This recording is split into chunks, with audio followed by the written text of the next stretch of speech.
let us move to the town where I live. Gainesville, Florida, home of the Gators. The Gators have what many believe to be the toughest schedule ever created in the history of college football. Correct. I don't know if that's necessarily true because you go back to some of those 70s and 80s schedules when people's non-conferences were just murderers rows. Yeah. But I will say, in this era of scheduling, I have never seen anything like this because the SEC kindly tacked on a brutal finish to a non-conference schedule that includes Miami, UCF, and Florida State. Like going for a true state championship this year, except this is not the year you want to do that. That's exactly what I was going to say. I was like, there's no real way to dance around this one, Andy. This is a staff that's coaching for their jobs this season. And ironically, I really do think Florida's improved. That's the toughest part of this deal, because I think on both sides of the ball, you're looking at a team that actually is going to look better, but the record might stay the exact same. And it's solely because of what that schedule looks like. Well, and that's the question, because is that good enough? 5-7 was the record last year. Right. Is that good enough? So my ceiling on Florida is actually 8-4. I have it the exact same way. Because I mean, exactly there's a world where they start off 5-0. Yep. And then maybe they beat Tennessee or Kentucky. Maybe they beat LSU. Maybe Ole Miss has not had the season that they expected, and November looked different. Maybe Florida State, which is a very different looking team this year, maybe is different. So I can see that. I agree. That's actually like borderline verbatim what I have in my notes. I think this is a team that sort of, I think they all take a step in the right direction. Offensively, defensively, Graham Mertz, obviously this is a pivotal year for him. I think this is something too where on the skill side of things, yes, they lose Ricky Pearsall, but they still have Trey Wilson, who was a freshman All-American last year. Yeah. Plus Aiden Mizell, who is an industry top 100 wide receiver. Yes, they lose Trevor Etienne, but they signed KD Daniels in this 24 class. They bring in Jason Zandamela and Devon Manuel from Arkansas. This is an offense that's sort of, I think, another year under Graham Mertz, they actually look pretty darn good.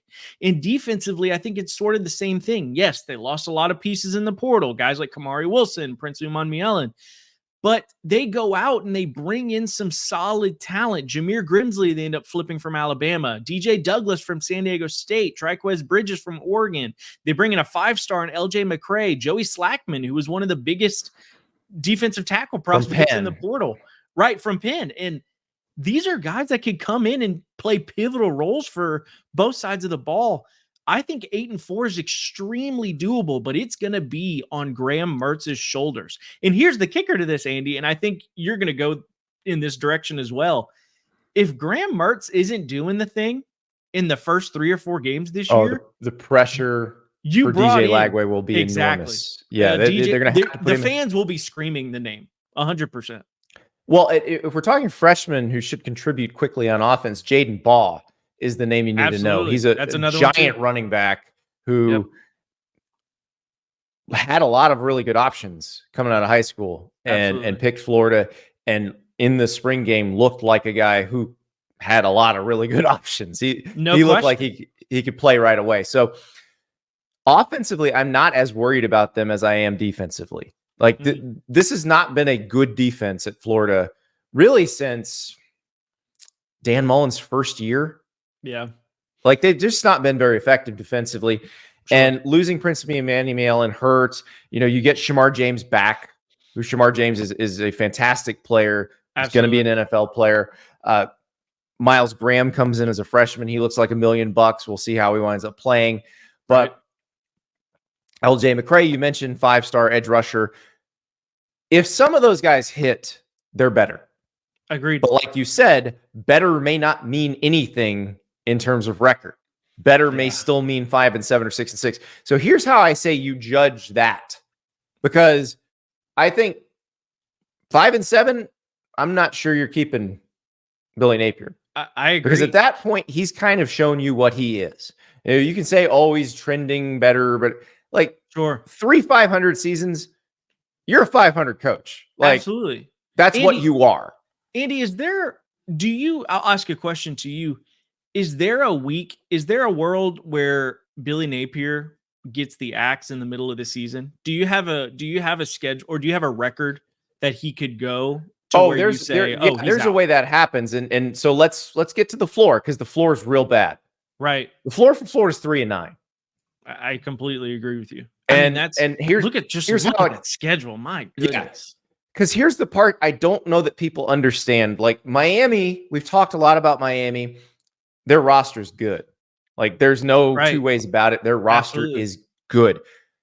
We've not seen the on-field coaching from Mario Cristobal that guarantees they would come to the Swamp and win, though.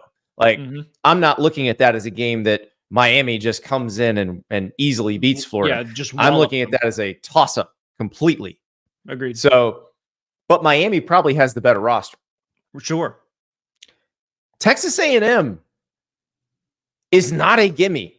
At least it's at home for Florida, but it is not a gimme. And if you go back to Mike Elko's first year at Duke, he Jedi mind tricked that team into believing it was way better than it was. If he does that with the players at Texas A&M, and look, we talked to Billy Lucci last week. It's not a completely stacked roster, but there are enough good players. And oh boy. Yeah, no, I agree. And I think if you look at that schedule, Andy, if they're 1-2 going into Mississippi State, if that team loses on the road to the new Mississippi State Bulldogs with Jeff Lebby at the helm, I think that seat is absolute fire red hot.